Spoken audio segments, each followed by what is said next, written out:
Hello and welcome to our very special broadcast from one of India's top commerce colleges. With me are students of SRCC's Global Business Operations Program, a cutting-edge postgraduate course, as we discuss what has been India's decade of great successions in big businesses. What does it mean for our big businesses? What does it mean for startups? How do we balance tradition and modernity in business? What do young entrepreneurs, budding entrepreneurs really think about it? And this, of course, after the Adani Group hinted that there's a succession plan in place. In fact, Gautam Adani made a very important point that succession in big businesses has to be organic. It's more than just a drastic move. It's a journey. What do people here really think about it? Let me start from the gentleman here. What do you think about succession or transitions in big businesses? You know, as young entrepreneurs, young businessmen, what do you think about it? What is the ideal way of transitioning from one generation to another? Thank you for asking that question, Vedant. First of all, I would like to say that while studying in classrooms, we have seen that successions which have taken in a quite a quick kind of view has not been successful. So giving a good time phase of 8 to 10 years has shown internationally also that it is successful. So in case, if we talk about succession, from G1 to going to G2, there should be a bond between tradition and innovation. If it is not, then that succession is not a successful succession, and things should go. That's a very interesting point, that it's not merely successions from one generation to another. It should usher in a new era of innovation. I think that's an interesting point. Would you like to add to that? How does this transition from one generation to another also bolster innovation within a business house? I think because when the transition takes place from one generation to another generation, the new generation that takes leadership role comes in with fresh sets of ideas, comes in with a fresh set of views on different challenges which may differ from what earlier generations used to do, which then bolsters innovation and gives greater focus on innovating and tackling problems in a newer and better way. But is it easy? Is it easy to break away from tradition, especially when you come from an established business family, say? How do you not entirely break away from a tradition? You keep some amount of convention alive, but you also bring in new ideas. You also bring in perhaps more risk-taking capability. Risk-taking, I think, is an interesting aspect to look at here. Right, so thank you for that question. And I think that when a new leadership takes on, then they bring in new ideas and they have a more risk-taking capacity, because these are young bloods and they get more spirit and they are more energetic and they have new ideas and they bring in innovation.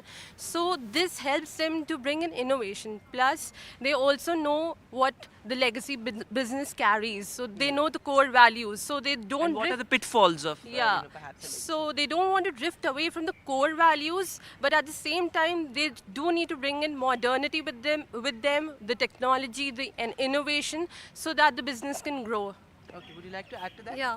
So adding on to what Radhika mentioned, I would say that we being the people, we have an access to a lot of information that is available to us. We understand the data, we understand the giants that are growing up.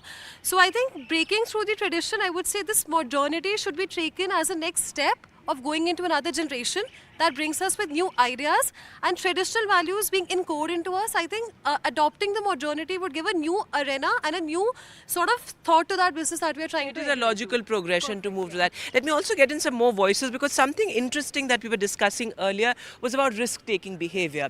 Interesting that the lady here talked about how perhaps the young generation has more risk-taking tendencies. But many also point out, like in the case of Adani Group, for example, they spread their tentacles to so many sectors, including energy, real estate, infra. Perhaps many would say that the next generation has to be more sustainable, because sustainability also is a buzzword among young entrepreneurs.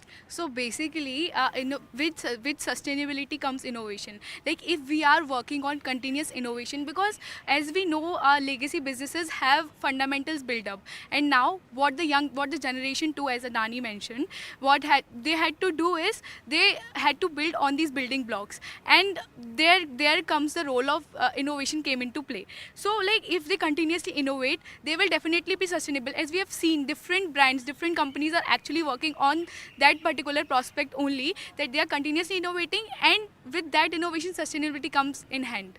So that's an interesting point there, that perhaps the younger generation would also be more wary in a sense, and especially when you come from a family of business people, from a family of a big businessmen. You have to perhaps you have to look at the larger picture. You have to look at what you're giving back to society as well.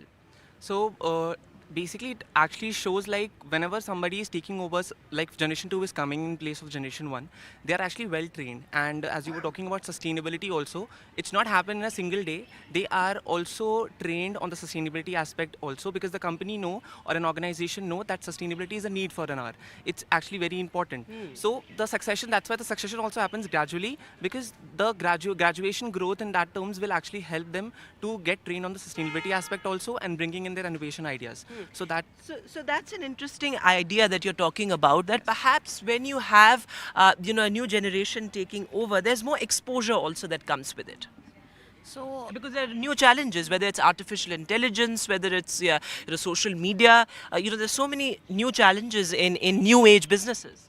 so as new age businesses, like newer generation is coming, so they have to take calculated risk, taking in mind like AI is coming, more and more of data is there. So people have to like take all of those things in mind and then take the risk of maybe getting into new business or sustaining what already has been there and preserving like the cash cow of the business has, and then taking any move that they might want to.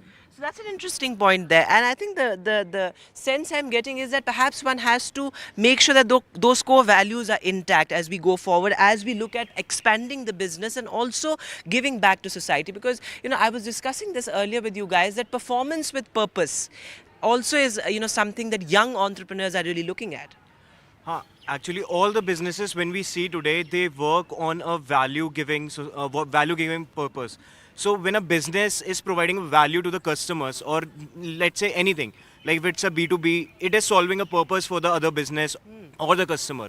So with that mindset, if any business approaches the problem, so let's take the example of startups. What startups do? They basically try to understand the customer needs, and based on that, they come up with a solution which is going to solve that particular need. So basically we can understand that it's kind of providing a value to the coming generations. And when we talk about sustainability, we can clearly see that a lot has changed in the atmosphere. And if we are not able to maintain that our environment in a better condition, it's not going to be easy for the coming generation to sustain in the coming years. So that is my take. So interesting point there, and let me take that to you. We're talking about creating a product that is valuable. So is expansion more important for younger entrepreneurs, or is it creating something valuable? What takes precedence? I feel that there has to be a balance of both of them. So startups, a lot of those startups right now that are operating in India, they are actually failing. The pain point is that they have not done their consumer research properly. They do not exactly know what does the consumer want. They have not done the market research properly. So it's very important to know what will work with the Indian audience. So for example, the brands that are global conglomerates, whenever they launch their own products to India, they also do a market research, and then they launch customized products which have more chances of being relevant according to the Indian audience. So making relevant product is important. However, expansion I feel is equally important, and it's important to strike a balance between both of them. Right. And perhaps looking at all these ideas, what is also important is that we understand that with a new generation, or with a generation change in big businesses, what also changes is the people you hire. So in a sense, your team changes as well, along with the leadership change. How do you see that? So as the other political leaders say, we do not have a plan B, we only have planet A. So along with the expansion, which increases our growth opportunities, we should also work on sustainability goals that our India is going to be carbon free by 2047. So talking about what I was mentioning earlier, how does a leadership change affect the very ethos of a company? Because you have new people that may come in, the vision for hiring also changes, but perhaps the core values remain the same. I think this is not a sudden change, as the Adani succession plan mentions that Gautam Adani will retire in 2030s, and that his So of course, that claim has been, in a sense, he says that this has to be an organic process and there is no set date as far as, the succession plan is concerned. Yes, that the next generation leaders, that is Karan, Jeet, and Pranav, they are basically now also they are holding some directorial positions and acting as a managing directors of the various enterprises. Yes. So I think they are experiencing the current leadership, and I think in the current times they will mix it with the blend of the new innovation and the blend of new awareness they have of the world. So I think that awareness with the mix of traditional experience will bring some more innovation, and they will definitely bring some value addition to the companies and basically to work towards the innovation sector. So interesting there that you also believe that because of the fact that they have worked in managerial positions and directorial positions, that is something that's going to help them or bolster their leadership capability as well. So it has to be an organic process, But I also want to understand from you all. You're all business students. Are you more fascinated by, say, this new startup wave that has gripped the nation, or is it still big businesses, legacy businesses that you think will drive the real change? See, big businesses and small businesses, they have to work with synergy. Yes. They have to work together. So, big businesses provide you with opportunities in a very specific roles, but startups, they enhance your growth in a short period of time. Let's say after a B school, you enter a startup. 3 to 4 years, you grow. You understand what you want, what you actually need, and what market needs. So, collaborating everything. So, what you learned in a startup, then you can move on to a big company. For example, let's say Adani's, any company. So that would only further enhance your growth and enhance the organization as well, because you have learned, you have prepared, and now you are you're ready to take on Yeah, the take baton. on. Another aspect that I wanted to discuss in this conversation was, something that I mentioned briefly earlier as well, that bringing in social aspects to your business, which I think is very critical to young businessmen, young entrepreneurs, and let me get in a word from some people here, that you want to go beyond the sort of quintessential corporate social responsibility. You want to look at, as I said, performance with purpose. You want to look at, how you create, a purposeful business vis-a-vis your employees as well as your stakeholders outside the company. So how important is that? How important is creating purposeful businesses? I believe every action that we take has a purpose lying underneath it. So, be it any business or be it any initiative, plans has to be there. Talking about innovation and sustainability is, of course, the current buzzword in the scenario. So, we need to work on it. आप बताइए इस पर थोड़ा add करते हुए कि किस तरीके से, जैसे कि मैं इनसे भी पूछ रहा था कि सोशल एस्पेक्ट्स का इंक्लूजन बिजनेसेस में हम बहुत देख रहे हैं अभी, the younger generation is talking about it a great deal, the younger generation which takes into account more parameters than what conventionally one would think about. Yes, this is new with the new generation, which is generation 2. जो generation 1 थी, they focused more on scalability and profitability of their businesses, but generation 2 wants to make a global social impact. They just are not looking for just the profitability or the scalability. They want to rapidly make a change in what is happening in the society around them. Yes. So that's an interesting point कि एक कहीं ना कहीं एक aggression भी है business में कि आप you want to drive change, whether it is doing something radical within the business, things that the earlier generation might not have thought about, कि हमें कुछ radical करना है, हमें कुछ leak से हट के भी करना है और ऐसे sectors में जाना है, ऐसे areas में घुसना है जहाँ पर conventionally नहीं सोच पाते थे. Right. So these days AI ने बहुत ज़्यादा empower कर दिया है सबको, and AI and technology की वजह से this generation has ventured into new forms of business. As you can see, Amazon and Flipkart, they became tech giants after 2013. 2013 से पहले online shopping का नाम भी नहीं सुना था consumers ने, बहुत rare था. When it came to India, they captured the market in such a way that now if you see Amazon and Flipkart का इतना बड़ा customer base है, major cities में even grocery shopping तक में they have ventured into, where Blinkit has 10 minute में delivery वो customers को offer कर रहे हैं. So it's a new segment that they have ventured into. Yeah, so ये एक interesting point आपने बोला, capturing the market. That's how you make the mark. You know, when take the example of the Adani Group, how it has managed to venture into areas like defense, real estate, infra, energy, perhaps areas that many would say were really risk-taking, very risky in that sense. So ये capturing the market का जो एक notion है, how do you make your mark? How do you venture into areas जहाँ पर आपको लगे कि ये तो बहुत cluttered market है, ये area बहुत sector बहुत cluttered है, वहाँ पर भी अपना mark, to make your mark. That is the thinking also in new age entrepreneurs. So taking on the example that my previous batchmate had given, like Blinkit, we can see that the market, the delivery market, was updated from 2 days to 10 minutes. Blinkit had created, in a clustered market, it had created a new segment of delivering in 10 minutes that is forcing Amazon and Flipkart to update their game. They're investing in companies like in competitions which are delivering groceries in this market. So this is also changing the consumer behavior of people which are expecting the delivery to arrive faster. So this is becoming a new norm. So Okay. custom. You wanted to make a point? So as you were mentioning that Adani is exploring, so I was a sailor before joining this. Okay. So In fact, let me tell you, a lot of you have work experience. 20% of the batch that we have, of the lot that we have here, is actually has had work experience as well. So that's interesting. Yes, go ahead. So I was a sailor before joining this GBO program. And what I would like to say that our ship used to come to Kandla and Mundra Port, especially Mundra Port, which has been in which Adani operates. So that port, look, we as an old age sailors, we used to think that these ports are being driven by government. This thing will be slow. We will take anchoring for 10 days, 2 or 3 days for discharging our cargo.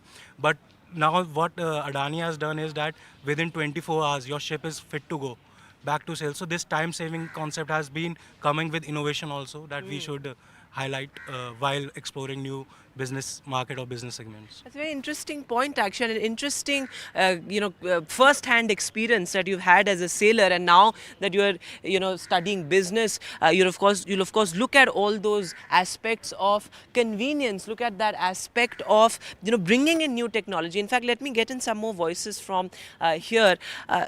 नई generation के साथ एक technology में भी एक advancement आता है, because what we've seen, for example, in the Adani Group, that they have been upping their game technologically as well. How important is that? So in today, to set the base for, or set the foundation for the younger generation to take over. So in today's world, technology is playing a real impact, having the AI taking over the world. People are saying too much AI. So it's important for the industries, the companies also to take up and move on and take on these important projects also, see what these technologies, how can they impact their revenues, their potential, how they can expand their market reach also there. There are certain sectors which have not been identified yet. So these technologies might be able to help them to explore and venture into these segments also. Interesting. Do you want to add? So like when we talk about exploring new markets, so I got an opportunity to intern at Adani in these 2 months. So I was working at a project where Adani is venturing into telecom infrastructure. So there we can understand that the opportunity is immense, like the opportunity of the OPGW wires are there. So that is the technological advancement. So what happens, like Adani is into transmission lines. So it's an added advantage, that OPGW network. So in that way, when we are able to pass that extra benefit of telecom infra along with the transmission lines, so that we can see that it is providing us two benefits using one infrastructure. So in that way, we can clearly understand that how we can provide more, how we can explore new opportunities in a ways like it was not existing before. And now once it is identified, and further more work can be done in that particular domain. So that's an interesting point, and that also brings me to the aspect of diversification of businesses. What do you think about that as new age entrepreneurs, as budding businessmen? What do you think about this aspect of diversification of business? Thank you for the question. For the diversification of business, it is really important to understand the market dynamics of that sector. And before venturing into that sector, the needs, the pain points, everything should be identified. Then only we should venture, or Adani should venture into that sector. And Adani has identified its sectors very well, and that's why they are making the mark in those respective sectors, whether it's a cement or ports, etc. Yeah. All right. You wanted to make a point on that? I'll just give you a very simple example. For instance, if I own a stationery shop, a retail one, Yeah. so if I just sell copies, I know that my growth will be very limited. So diversification is very crucial for growth to increase. For instance, if I bring on pens, maybe erasers, so that's when I attract more and more customers. And diversification is very crucial to expand the business, for sure. Interesting there. And also, while we talk about diversification, one must also have a sense of what one's core competence is, because that is your base, that is your foundation, what your core competence is. Anybody would like to add on that point? Sir, before launching a product into a market, it's very important to do the SWOT analysis of what your strength and weakness is. So let me brief it what SWOT analysis stands for: strength, weakness, opportunities and threats. So if you are very, very well aware of what your strengths are, according to that, you can launch a product in the market that will not only help you to increase your competence, it will also help you to attract more and more customers to your business. So okay, interesting that. I would just like to add, जैसे मैंने अभी पहले example लिया था Amazon and Flipkart का, so Flipkart and Amazon are two competitors. But when we talk of the core competence that Flipkart has acquired, it has gone into fashion. They have acquired Myntra, they have acquired Jabong in 2016, and Amazon has gone more into tech products. And so that's Flipkart has diversified into other segments like grocery, but their core competence still remains the same, which is fashion. Right. Also, somebody was briefly mentioning earlier this kind of synergy that needs to be achieved, say, between conventional ways of running businesses and looking at some sort of modernity, how to look at advancement with a different lens, with a new age lens. So how do we achieve that kind of synergy, which I think synergy is extremely important when it comes to running a successful business? Right. So I believe that we do have traditional ways of running a business, but at the same time, modernity that is driven by innovation is the need of an hour. So I'll talk about my experience at Amazon. So Amazon, I think we are talking about core competency later. The core competency of Amazon, it's robust supply chain management system, and also it has the integration of AI technology at every level of the working. So I would say that modernity that is driven by innovation, plus I would say performance that you mentioned that is driven by purpose, but there's more inclusivity also that has been coming into the organization. That's interesting. People I would say that have an experience of working in Amazon, we were very inclusive with all the leaders as well. So we had an idea of, like, say 4 years, 5 years, okay, this is what we want to achieve. And that's the day we used to have daily meetings and everything that used to, drive us more. Younger leaders, as many would say, are more open in their communication as well. And I think communication is again so important to running a successful business. So do you see that as well? That sort of open communication, that open door policy, open scrutiny of decisions? Yes, I think open communication is very important because it provides us with a raw opinion, it provides us with a true opinion about what we have to improve and what are the things that we are doing right. And from the point of view of communicating to a customer also, having an open opinion brings out the true personality of a company towards the customer, and the customer also knows on what type of brand or company he is interacting with. So it's a very important for the success of the company. Right. Anybody would like to add to that here? Yeah, I would also like to add here that the communication always plays a very great role. Means suppose if I want to achieve anything, I do have to convey that to my the subordinate team also. If I'm not able to convey them, then definitely they are not going to carry forward it to the market itself. Yes, and there has to be a clear line of action, and the clear line of commands also should be established to make sure that it is going like that. Right. And if we are talking about the business running traditionally and all that thing, then we have to see here the examples of few others also. Means the company have to understand where means what its consumer base currently wants, means what their need is. Like we have seen in case of Disney when they have acquired the 20th Century Fox. So they were keeping their tradition open, like, okay, this is the time when comic book movies are going really well, and they did that. So you have to keep up with the times as well. But as we enter, the final, stage of the discussion, what do you expect of younger leaders? Somebody was talking about Pranav and Jeet and Karan. What do you expect younger generations, the issues you expect them to champion, the kind of businesses you would want them to create? So the younger leaders and the younger generation, what I would expect is they address more of social impacts rather than carrying the traditional values and making businesses great just to make revenue. I believe they should pay more attention to what planet is going and what environment is facing. So I believe the younger leaders will be paying more attention to that and create a sustainable environment and a business as a whole. As we're discussing, yeah. Right. Besides that, as we've already discussed, the younger generations are more aware about technology and perhaps they would think how to solve the same problem using AI or blockchain, for example. So they would be more equipped in that arena. Besides that, we've also seen the younger generation is more inclusive. Like stating my personal experience, I got an opportunity to intern with the Times Group. So there, the leaders, and we were also talking about communication a few minutes ago. So all the business leaders, including, the chief strategy officer, they were very open to communication. We could just walk into their cabin and they're open to receiving those suggestions as compared to a traditional hierarchy that, we could expect. So more receptiveness perhaps. Right. Yeah.